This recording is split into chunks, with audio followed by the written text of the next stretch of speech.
Hari ini kita akan masuk di bagian yang ketiga dari seri firman Tuhan, New Depth in the Holy Spirit. Kedalaman baru di dalam Roh Kudus. Doa saya, kedalaman saudara di dalam Roh Kudus tidak terus menerus di level yang sama. Tapi dari waktu ke waktu Tuhan bawa Anda lebih dalam lagi. Mari kita buka firman Tuhan.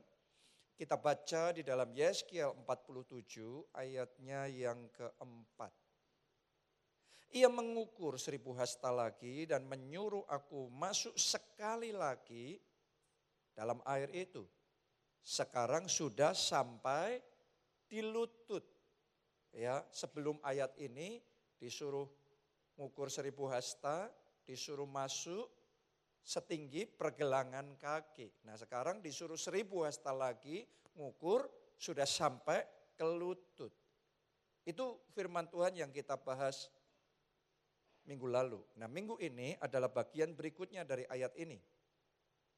Kemudian ia mengukur 1000 hasta lagi. Kok enggak selesai ya? 1000 hasta lagi. 1000 hasta lagi. Tapi itu Tuhan yang ngomong. Diulang lagi, 1000 hasta lagi. Dan menyuruh aku ketiga kalinya masuk ke dalam air itu. Sekarang sudah sampai di pinggang. Jadi ini bicara tentang air yang keluar dari ambang bawah pintu bait Allah. Yang kedalamannya kalau diukur dan diikuti terus, jalan terus, diukur terus, diikutin terus. Dia akan membawa kita masuk lebih dalam lagi. Tambah dalam lagi. Dan semakin dalam lagi. Ya tadinya sepergelangan kaki, terus selutut, terus sepinggang. Yang pertama saya mau sampaikan sama kita semua pesan Tuhan hari ini. Buat saudara semua, jemaat keluarga Allah, ayo 1000 hasta lagi. Dalam perjalanan kita mengikut Tuhan, jangan berpuas sudah gini aja. Sampai di sini saja. Saya percaya Tuhan mau bawa saudara masuk lebih dalam lagi. Karena itu berjalan lebih jauh lagi. Bayar harga lebih lagi sama Tuhan. Amin. Saudara jangan berpuas diri hanya karena sudah pernah terima baptisan Roh Kudus. Maka sudah selesai. No. Hari ini Tuhan ngomong 1000 hasta lagi. Jangan hanya ketika saudara sudah dibaptis air, terus kemudian saudara ngomong, ya sudah, yang penting saya orang Kristen, sudah dibaptis, ya sudah. Hari ini firman Tuhan ngomong sama saudara, 1000 hasta lagi. Ayo masuk, berjalan lebih jauh lagi, dan masuk lebih dalam lagi. Sampai benar-benar kita nanti akan ditenggelamkan di dalam sungainya Roh Kudus. Doa saya bahkan selama seminggu ini kita ada di dalam KKR pencurahan Roh Kudus. Ya, Anda mengalami kepenuhan Roh Kudus yang lebih dalam lagi. Anda terima urapan Tuhan yang lebih dalam lagi. Anda mengalami kuasa Tuhan bermanifestasi bekerja nyata dalam hidup saudara lebih dalam lagi. Tuhan bawa saudara mengalami pengalaman-pengalaman yang ajaib bersama dengan Roh Kudus lebih dalam lagi. Ini yang Tuhan mau, kita masuk lebih dalam lagi. Dalam perjalanan rohani, dalam perjalanan iman kita. Dan secara spesifik hari ini yang kita baca tadi kedalamannya adalah di level kedalaman pinggang. Maksudnya level kedalaman pinggang apa? Saudaraku di dalam Alkitab ketika bicara tentang pinggang itu bicara tentang kekuatan. Saya bacakan beberapa ayatnya buat saudara. Mazmur 65 ayatnya yang ke-7. Engkau yang menegakkan gunung-gunung dengan kekuatanmu, sedang pinggangmu berikatkan keperkasaan. Oke, saya bacakan lagi. Mazmur 93 ayat 1. Tuhan adalah Raja, ia berpakaian kemegahan. Tuhan berpakaian, berikat pinggang kekuatan. Amsal 31 ayat 17. Ia mengikat pinggangnya dengan apa? Kekuatan. Ia menguatkan lengannya. Jadi bicara tentang kedalaman Sungai Roh Kudus sampai di pinggang, itu bicara tentang kekuatan. Anda harus tahu bahwa area sekeliling pinggang dikenal sebagai pusat kekuatan tubuh kita. Atau mungkin istilah zaman sekarangnya core-nya kita. Kekuatan intinya kita ada di situ. Nah, core ini saudaraku mencakup otot perut, otot samping perut, ya, otot perut dalam, otot punggung bawah. Nah, semuanya ini membentuk core-nya kita, kekuatan intinya kita, dan itu menentukan apakah kita kuat atau kita lemah. Karena kalau kita core-nya lemah, orang itu akan gampang cedera, gampang tersandung, gampang jatuh. Tapi ketika core-nya kuat, dia mantap jalannya. Dia kokoh setiap langkah-langkahnya. Tahukah saudara, core di dalam kehidupan rohani itu berbicara tentang manusia roh kita. Manusia roh kita kalau lemah, begitu dihajar dengan pukulan dalam kehidupan ini, pukulannya kecil saja, sudah rebah. Masalahnya kecil saja, enggak tahan. Kenapa? Core-nya lemah. Kekuatan intinya manusia rohnya belum terlatih, lemah. Karena itu kena panah berapi si jahat. Kena serangan-serangan iblis. Sedikit saja menghadapi goncangan dan krisis dan ini dan itu. Secepat itu akan roboh. Beda ketika core kita kuat. Kalau core kita kuat, iblis boleh menyerang, tapi kita tetap bertahan. Serangan boleh silih berganti datang dalam hidup kita. Alkitab ngomongnya begini, 1000 rebah di kiri kita, selaksa rebah di kanan kita. Artinya orang-orang seling kita enggak tahan. Tapi orang yang core-nya kuat, manusia rohnya kuat, dia akan tetap teguh, berdiri, kuat, bertahan, menghadapi apapun. Dia akan kokoh di dalam kehidupannya. Doa saya seperti itulah hidup saudara. Seperti itulah hidup saudara hari demi hari. Tuhan bawa saudara masuk pada kedalaman-kedalaman yang baru. Memperkuat core-nya saudara. Memperkuat kekuatan intinya saudara. Memperkuat manusia rohnya saudara. Apalagi saya mesti ngomong begini. Kita sekarang ada di dalam zaman yang banyak goncangan. Benar? Ya, peperangan terjadi, kabar-kabar yang tidak terduga terjadi, macam-macam banyak hal. Krisis melanda, dolar naik, BBM naik. Di Jogja ngisi bensinnya nambah mahal enggak itu Pak Bagiono? Ya, plastik naik, semuanya naik. Pengusaha bingung juga mau naikin harga, masyarakat enggak mampu beli. What to do? Apa yang harus dilakukan? Mungkin sebagian dari saudara saat ini juga harus bergelut menghadapi sakit, penyakit, menghadapi masalah legal, diserang dari berbagai sisi dalam hidup saudara. Mungkin ada masalah di dalam keluarga, badai di dalam pernikahan saudara terjadi. Itu semua adalah serangan, pukulan yang menerpa di dalam kehidupan.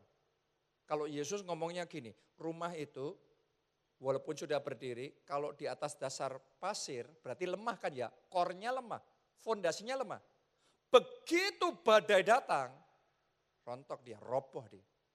Tapi rumah yang di atas dasar batu karang, begitu badai datang, dia tetap aman, dia tetap kokoh.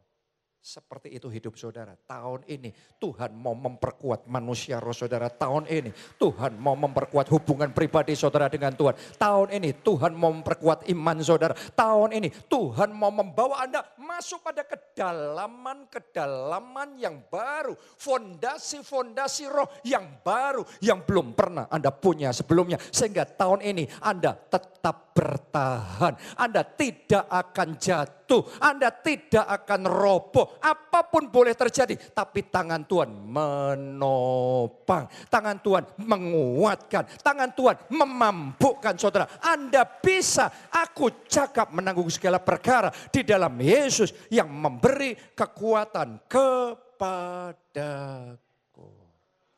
Kita butuh. Karena saya mau ngomong sama saudara, kalau orang nggak tahan di tahun ini dengan goncangan, memang akan habis-habisan. Tapi Anda tidak akan habis-habisan.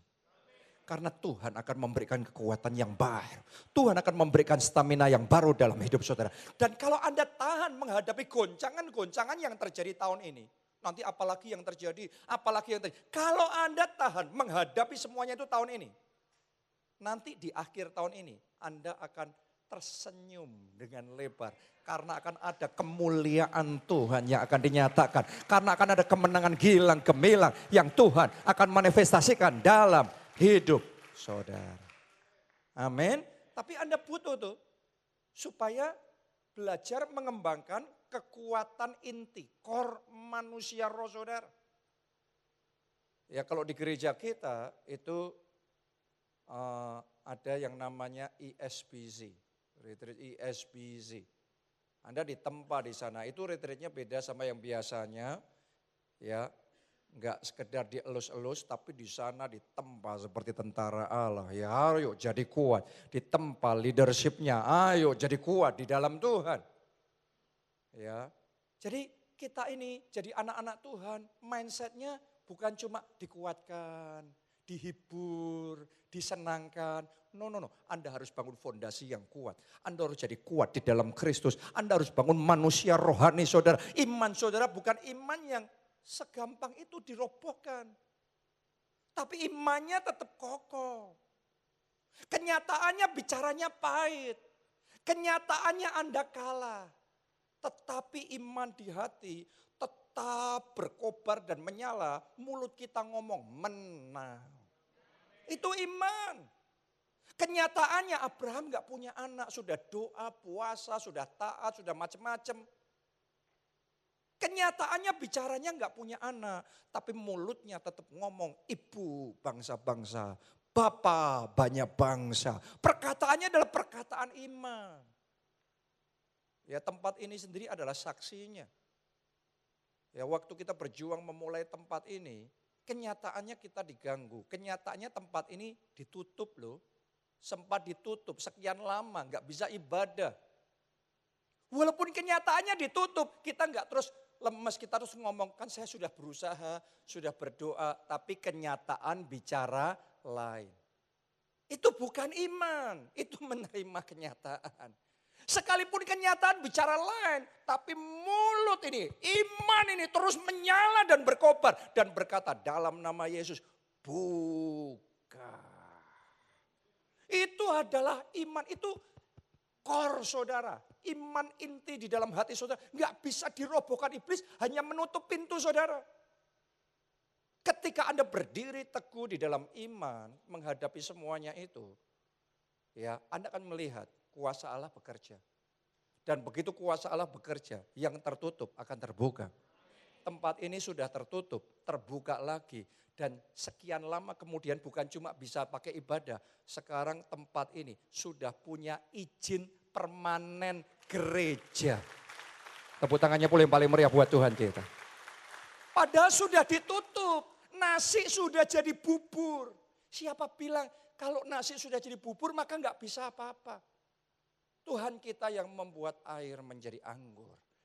Dia berkuasa membuat bubur jadi nasi goreng istimewa pakai telur dan enak sekali saudaraku. Saya mau ngomong terjadilah kuasa Tuhan bekerja di dalam keluarga saudara. Terjadilah pemulihan di dalam keluarga saudara. Saat saya ngomong seperti saya merasakan di sini ada yang bisnisnya sedang kolaps, bisnisnya sedang kandas. Kenyataan bicara seperti itu. Tapi hari ini di dalam nama Tuhan Yesus Kristus, aku perkatakan imanmu bangkit kembali, apimu menyala kembali, Di tengah kebangkrutan engkau berkata menang. Di tengah kekalahan engkau berkata menang. Ketika engkau berdiri teguh dengan iman, maka kuasa Allah akan bekerja dalam hidup saudara. Pembalikan akan terjadi. Kegagalan akan dirubah menjadi kemenangan. Terima kemenangan dalam hidup saudara. Terima kelimpahan dalam hidup saudara. Terima kuasa Tuhan bekerja dalam hidup saudara. Saatnya juga terima kesembuhan sakit penyakit saudara. Terima pemulihan di dalam tubuh saudara. Terima kuasa Tuhan. Katakan amin dan tepuk tangannya yang paling meriah buat Tuhan kita. Amin. Itu bicara tentang core. Itu bicara tentang kekuatan inti manusia roh kita. Kalau kuat, jalannya kita enggak sempoyongan. Berapa banyak orang di tahun ini jalannya sempoyongan, hampir jatuh. Karena tidak kuat, karena core-nya tidak kuat. Kenapa? Karena cuma di permukaan. Sudah cukup ibadah seminggu sekali cukup. Dulu sudah pernah dibaptis cukup. Saya ajak saudara, ayo 1000 hasta lagi. Ayo masuk lebih dalam lagi. Yang belum kelompok sel, saya ajak saudara ikut kelompok sel. Anda yang jarang pondok Daud, saya tantang saudara, ikut pondok Daud. Ayo perdalam. Bahkan pakai KKR 10 hari, pakai KKR pencurahan Roh Kudus ini. Sebagai momen untuk memperdalam core saudara. Saya bisa kuat bukan berarti langsung kuat. Dulu juga enggak kuat. Tapi saya bertumbuh di dalam kekuatan core manusia inti itu. Kenapa? Karena ada harga yang dibayar 1000 hasta lagi. Yang lainnya cukup berdoa seminggu sekali di gereja. Tapi hari demi hari saya memulai setiap hari dengan persekutuan dan kedekatan yang intim bersama dengan Roh Kudus. Dan kedekatan bersama dengan Tuhan. Itu memperkuat core kita. Memperkuat iman kita, memperkuat stamina kita, memperkuat kesabaran kita, memperkuat tahan ujinya kita. Ayo masuk 1000 hasta lebih lagi. Amin. Nah, saudaraku, kuat lemahnya manusia roh kita ditentukan oleh kelaparan roh kita.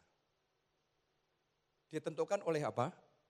Kelaparan roh kita. Jadi manusia jasmani, manusia rohani yang ada di dalam diri kita, kuat apa lemah, tergantung yang mana yang dikasih makan lebih banyak. Ya, ada ikan bertelur, menghasilkan banyak sekali anak, jumlahnya bisa ribuan, tapi Anda harus tahu bibitnya sama, hasilnya beda. Anak ikan yang gak suka makan jadi kecil, tapi anak ikan yang makannya banyak, dia akan bertumbuh lebih besar. Di rumah saya ada 2 anjing. Sebenarnya saya gak suka anjing, saudaraku. Tapi gara-gara pandemi, ya, saya melihat kasihan anak-anak saya di lockdown, nggak bisa kemana-mana, ya mereka mau anjing ya sudahlah. Dan akibat itu sampai sekarang saya terjebak, saudara. Ya, nah 2 anjingnya sama, harusnya sama ukurannya. Tapi yang satu kalau dikasih makan jual mahal banget. Pilih-pilih banget. Ini enggak mau, susah banget. Yang satu hajar semuanya. Ayo siapa anak muda di sini yang kalau makan di warung depan sana hajar semuanya. Ya, ini anjing saya yang satu hajar semuanya, makan dihabisin. Yang ini baru milih-milih sudah dihabisin sama yang ini. Berarti tingkat kelaparannya lebih besar. Gara-gara perbedaan tingkat kelaparan, maka yang satu badannya kecil. Yang satu badannya besar. Artinya yang dikasih makan lebih, itu yang akan bertumbuh lebih. Yang akan ukurannya lebih besar. Yang akan kekuatannya lebih besar. Saya berdoa manusia roh saudara bertumbuh lebih besar. Iman saudara berkembang lebih besar. Kekuatan saudara untuk bertahan bertumbuh lebih kuat. Amin. Karena itu butuh kelaparan roh yang lebih besar. Coba Anda lihat ya. Nabi Elia punya banyak murid. Semuanya dimuridkan sama Elia. Menurut Anda kurikulumnya sama apa beda? Sama. Tapi dari sekian banyak muridnya Nabi Elia cuma satu. Yaitu Elisa. Yang bertumbuh jadi nabi bahkan 2 kali lipatnya Elia. Kenapa? Karena yang lainnya belajar cukup. Pokok sudah belajar masuk kelas ngelihat cukup. Tapi Elisa, hanya Elisa yang ngomongnya aku mau 2 kali ganda. Yang lainnya kepikir aja tidak. Tapi Elisa punya kehausan yang lebih. Elisa punya kelaparan roh yang lebih. Elisa mau urapan yang lebih. Karena itu Elisa satu-satunya yang kita dengar namanya hari ini. Di mana muridnya Elia yang lainnya? Kedengaran aja tidak. Yang membedakan adalah kelaparan rohnya. Sama-sama KKR pencurahan Roh Kudus 10 hari. Perbedaan kelaparan rohnya yang menentukan seberapa kita ngejarnya. Ada mungkin dari kita yang penting ya sudah cukup minggu cukuplah. Oke, kan kita juga sama-sama belajar, didoain. Tapi saya yakin di tempat ini ada orang-orang istimewa.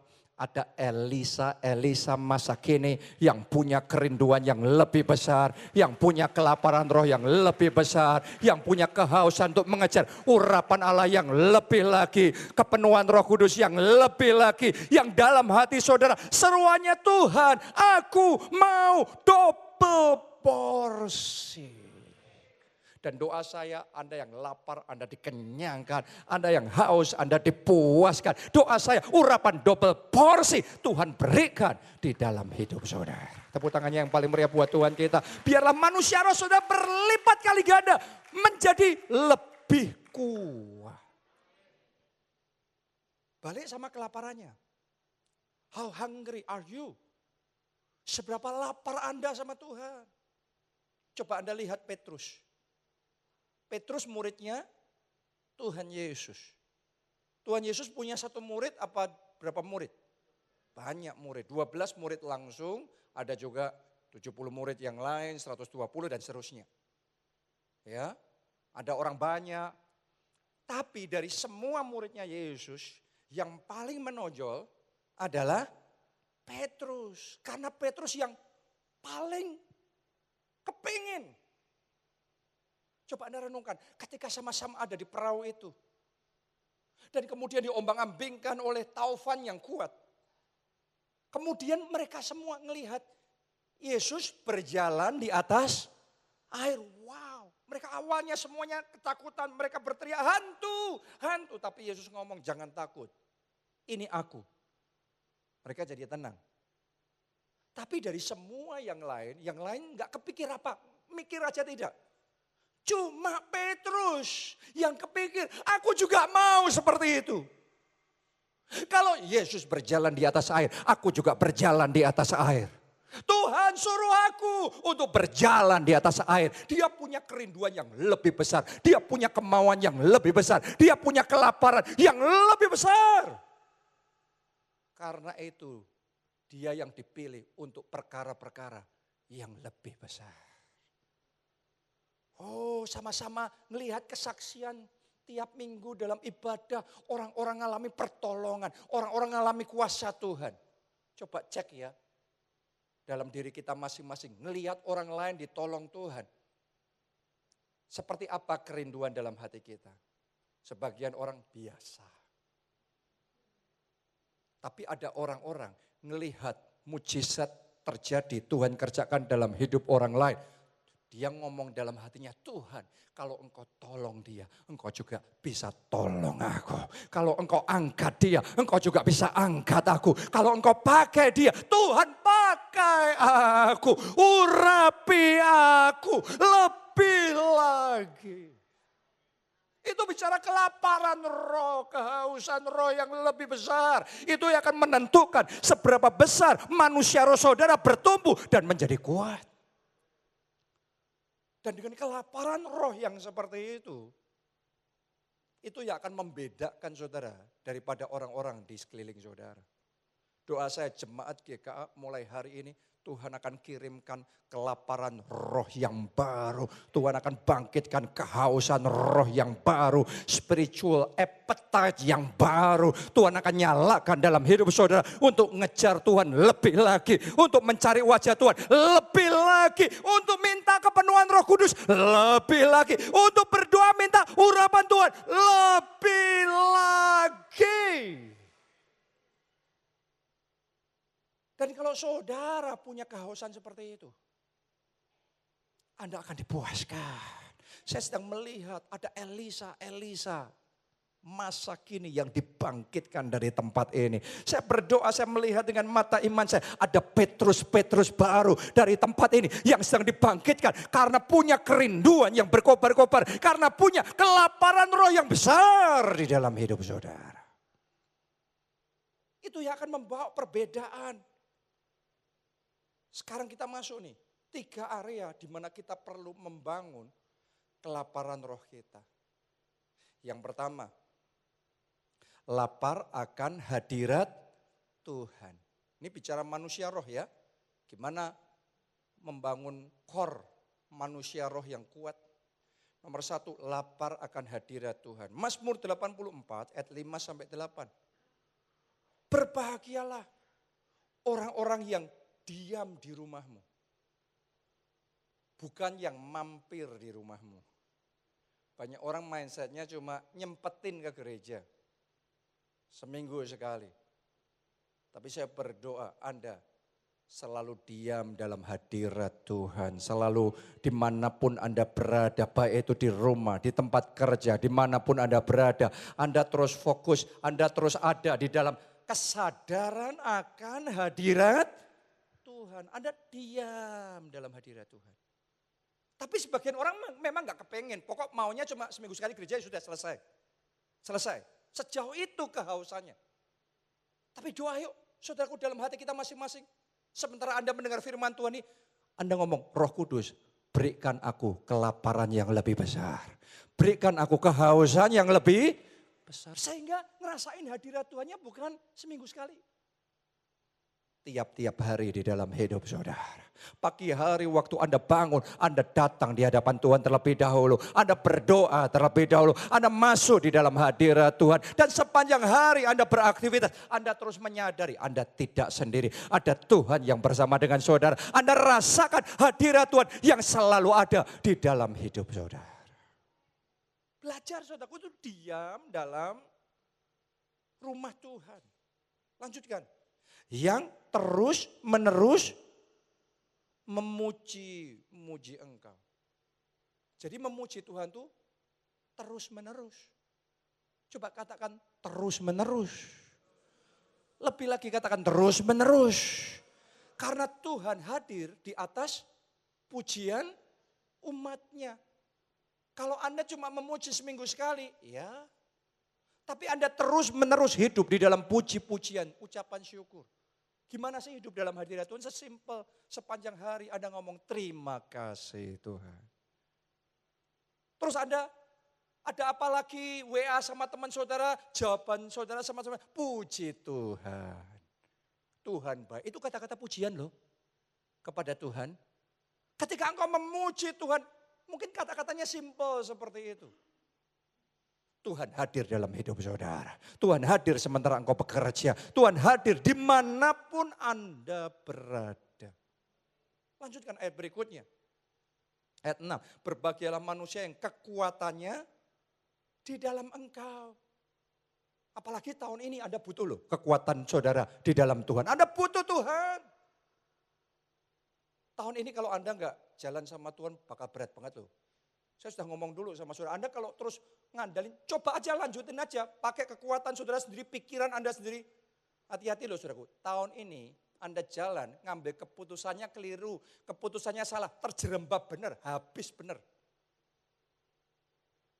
Tapi tahun ini akan ada orang-orang yang dipimpin oleh Tuhan. Sehingga langkahnya ada dalam ketepatan ilahi. Ketepatan ilahi. Ngambil keputusan bisnisnya ketepatan ilahi. Ngambil keputusan investnya ketepatan jabatan ilahi. Dan tahun ini Anda justru akan diberkati berlimpah-limpah.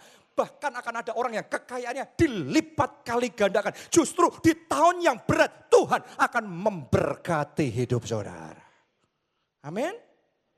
Tahun ini akan terjadi. Janji Tuhan, rema Tuhan tahun ini new wonders, keajaiban baru. Aku akan membuat sungai-sungai di padang belantara, di tempat-tempat yang kering. Tahun ini tuh tahun kering. Kering kerontang, benar enggak? Secara keuangan pekerjaan, secara umum kering kerontang. Tapi Tuhan ngomong gini, aku akan membuat sungai-sungai di tempat-tempat yang kering. Justru di momen kering dalam hidup saudara, di tahun yang kering, saya doa di antara jemaat keluarga Allah di tempat ini, Tuhan akan membuat sungai berkat, sungai anugerah, sungai kemurahan itu mengalir deras dalam hidup saudara. Sehingga yang kering Anda berubah jadi basah oleh berkat Tuhan yang melimpah. Tapi Anda harus dengar-dengaran suara Tuhan. Hidup dalam tuntunan Tuhan. Kekuatannya di dalam Tuhan. Lanjutkan ayat itu. Yang berhasrat mengadakan apa? Ziarah. Saya belajar tentang ziarah ini sama orang-orang Kristen di Nigeria. Mereka punya ziarah pribadi, tapi mereka juga punya ziarah corporate. Corporate itu bersama-sama. Ya, setahun 3 kali dalam setahun, tiap tahun. Mereka akan ziarah. Mereka akan kumpul di satu tempat ya untuk mencari Tuhan seminggu penuh. Tiap hari dalam setahun. Makanya kalau enggak ada halangan, saya juga sering join sama mereka. Saya berangkat dan kemudian saya ikut dan saya pakai waktu itu memang untuk cari wajah Tuhan. Saya ninggalkan semuanya yang lain, memang fokus day and night. Kayak yang dilakukan murid-murid Yesus. 2000 tahun yang lalu mereka naik ke loteng atas Yerusalem dan 10 hari mereka berdoa. Itu ziarah rohani yang sedang mereka lakukan. Jangan sampai Anda melewatkan momen ziarah ini. Saya percaya KKR Pencurahan Roh Kudus ini adalah momen ziarah yang sangat penting. Yang akan menentukan seberapa kekuatan ilahi yang akan Anda terima di dalam hidup saudara. Dan seberapa kekuatan yang Anda punya untuk melalui tahun ini. Pastikan Anda ikut KKR Pencurahan Roh Kudus.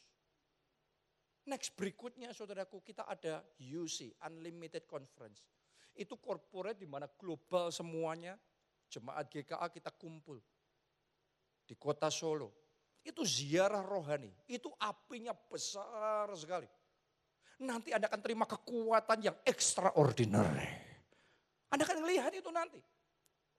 Buat sebagian orang gak penting ziarah, lebih baik saya kerja. Kerja lebih produktif. Ziarah ninggalkan yang lainnya gak dapat apa-apa. Dalam hidup ini saudaraku ya, gak bisa hitungannya cuma ditentukan matematika. Anda sehari kerja dapat berapa, kerja berapa dapat berapa. No, ada orang-orang ya seperti kayak orang nebang pohon. Kapaknya kalau tumpul, Anda mau ngeluarin tenaga berapa banyaknya. Loyo, berat untuk menumbangkan pohon. Tapi ada orang yang pinter, ziarah dalam tanda kutip. Kapaknya diasah dulu. Sehingga ketajamannya beda. Begitu ketajamannya ini luar biasa.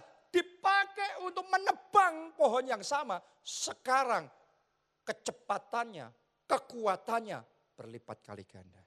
Saya berdoa gak ada kapak yang karatan di tempat ini. Saya berdoa kapak saudara dipertajam. Saya berdoa manusia roh saudara diperkuat. Saya berdoa urapan Tuhan dalam hidup saudara dilipat kali gandakan. Karena itu ayo ziarah rohani. Karena itu ikut UC. Karena itu KKR Pencurahan Roh Kudus. Ini momen yang menentukan sekali. Lihat nih ya. Lihat nih, kalau orang yang ziarah, berhasrat ziarah, ayat 7. Apabila melintasi lembah Baka. Lembah Baka itu saudaraku adalah satu area yang gersang, kering, penuh semak duri. Jadi zaman itu orang kalau mau ke bait Allah, ke Yerusalem, itu mesti melewati daerah ini. Ini medan yang berat, melelahkan, dan membuat frustrasi. Ya, baka ini dari bahasa Ibrani bakah yang artinya menangis. Artinya ratapan. Jadi lewat lembah air mata, lewat lembah ratapan. Tapi lihat orang yang ziarah, nih janji Tuhan nih. Apabila melintasi lembah baka, apabila melintasi tahun baka, 2026 ini kayak tahun baka loh. Berat ini secara manusia. Tapi buat Anda yang berziarah, apabila melintasi lembah baka, mereka membuatnya menjadi tempat yang bermata air, bahkan hujan pada awal musim menyelubunginya dengan berkat. Mereka berjalan makin lama, makin kuat, hendak menghadap Allah di Sion. Oh, saya melihat dengan mata iman saudara. Tahun ini, mulai detik ini, Anda tidak akan makin loyo, makin sempoyongan, makin lemah. No, saya berdoa makin fresh, makin segar, makin kuat, berjalan makin lama, makin kuat. Urapan Tuhan makin besar, apinya makin berkobar-kobar, apinya makin menyala-nyala. Kuasa Tuhan bekerja makin nyata dalam hidup saudara. Tuhan bawa Anda dari kemenangan pada kemenangan, dari pemeliharaan pada pemeliharaan, dari kemuliaan pada kemuliaan. Tepuk tangannya yang paling meriah buat Tuhan kita. Karena itu ayo ziarah. Ayo ziarah. Karena ini blessingnya orang yang kerinduan hatinya tuh cari hadirat Tuhan. Cari hadirat Tuhan. Kejar wajahnya dalam hidup saudara.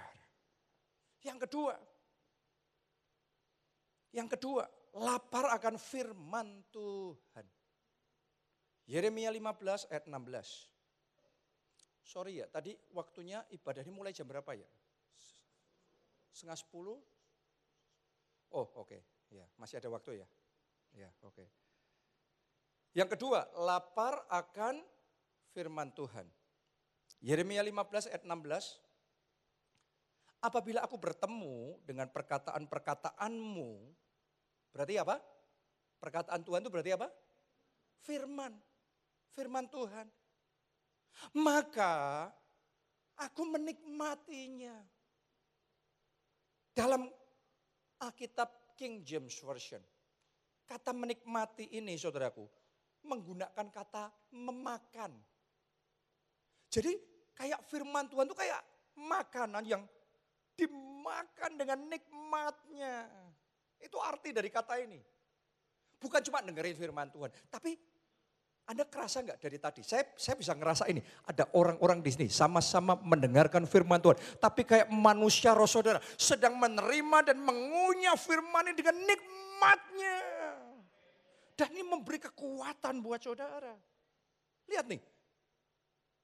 Bagian berikutnya, firman-Mu itu menjadi kegirangan bagiku. Wow. Dan menjadi kesukaan hatiku. Mungkin orang di sampingmu komentarnya khotbahnya kok lama banget, gak selesai-selesai. Haleluya, kasih tepuk tangan yang paling meriah saudaraku. Tapi ini jadi apa? Kesukaan. Kesukaan hatiku sebab namamu telah diserukan atasku. Ya Tuhan Allah semesta alam. Coba Anda bayangkan. Makanan favorit saudara. Makanan kesukaan saudara. Ada enggak saudara yang baru makan di mana Anda kayak wah enak banget nih. Terus kemudian Anda cerita sama apa itu namanya, sama teman-teman saudara. Wah kamu harus coba itu. Makan itu enak sekali. Doa saya lebih dari Anda menikmati makanan favorit jasmanimu.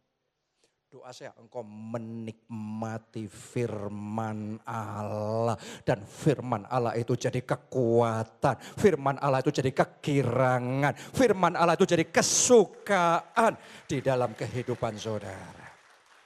Amin. Saya mau ngomong sama saudara. Itu yang akan mendatangkan kekuatan buat manusia rohmu. Itu yang akan membuat saudara bisa bertahan saat yang lainnya roboh. Anda semua jadi buktinya, jadi saksinya. Saat pandemi, se-Jogja, gereja tutup, berhenti semuanya. Kita sendiri jalan hajar terus. Sampai waktu itu ditanya, jalan ibadah, jalan. Berapa kali? 11 kali. Wah, gerejamu overdosis katanya. Dari mana kekuatan dan keberanian seperti itu? Kita dapatkan, itu enggak natural. Naturalnya saya ngikutin yang lain. Kekuatan itu kita dapatkan melalui firman Tuhan. Gimana ceritanya saat pandemi, semua keuangan gereja kolaps di titik terendah. Tapi tempat ini dibangun. Kalasan dibangun. Di Jakarta kita membangun gedung gereja kita di PIK. Dari mana semua kekuatan, dari mana semua penyediaan. Bukan kita sudah punya saving, tabungan di bank banyak. Maret 2020 saat pandemi, saat lockdown, semua dana di bank kita nol. Tapi saya mau ngomong sama saudara, manusia hidup bukan hanya dari roti saja, tapi dari setiap firman yang keluar dari mulut Allah. Firman Allah itu jadi kekuatan, firman Allah itu yang memberi kita keberanian, firman Allah itu yang membuatkan kita penyediaan yang luar biasa kita alami dalam hidup kita. Karena itu saya memakan firman Allah dengan nikmatnya. Saya kalau ngadepin masalah, emangnya nggak pernah takut? Banyak ketakutan. Tapi tambah banyak ketakutan, tambah banyak firman Allah. Dan sementara firman itu saya isi masuk. Hati ini kayak di booster. Ya, Anda kalau kayak lagi lemes, sakit gitu, terus ke rumah sakit dikasih suntikan untuk ngebooster stamina saudara, langsung seger lagi. Benar apa tidak? Anda kalau dalam kondisi lemes ya, Anda dapat firman Allah, itu kayak bang, tiba-tiba apinya bangkit kembali, imannya bangkit berani, keberaniannya bangkit kembali, sukacitanya bangkit kembali. Dan tiba-tiba ketakutan lenyap. Semua kekhawatiran hilang, semua capek hilang. Makanya orang yang menantikan Tuhan dapat kekuatan baru. Ia berjalan tidak menjadi lemah, ia berlari tidak menjadi lesu, ia terbang tinggi bagaikan raja wali. Kenapa? Karena core, karena manusia rohaninya kokoh. Yang terakhir, yang ketiga, lapar akan pengurapan Roh Kudus. Sesaat lagi saya mau berdoa buat saudara supaya ada urapan Roh Kudus yang diimpartasikan dalam hidup saudara. Tapi kelaparan Anda yang menentukan seberapa Anda terimanya. Karena Roh Kudus itu punya urapan yang tidak terbatas. Ibaratnya Anda datang di pesta pernikahan ya, yang orang kaya makanannya tidak terbatas. Pertanyaan saya, tingkat kelaparan saudara yang menentukan berapa banyak Anda makan itu. Anda pernah enggak ke restoran all you can eat? Pernah ya? Bebas pokok bayar berapa, bebas makannya. Saya pernah juga diajak, tapi saya enggak siap. Restorannya all you can eat, datang sudah kenyang saudaraku. Ya sudah, cuma nemenin aja di situ, makannya sedikit. Tersedianya banyak, dapatnya dikit. Hari ini saya mau ngomong sama saudara, di tengah-tengah kita ada urapan Roh Kudus yang tidak terbatas. Doa saya, Anda dapatnya enggak dikit-dikit, tapi hari ini Anda pesta besar. Hari ini Anda akan terima impartasi dan urapan dahsyat Roh Kudus yang akan membooster manusia roh saudara dan akan menambah kekuatan saudara sehingga Anda bisa bertahan melalui 2026. Bukan hanya bertahan, tapi menang. Siapa yang siap terima pengurapan itu? Segera bangkit berdiri dan maju ke depan sini.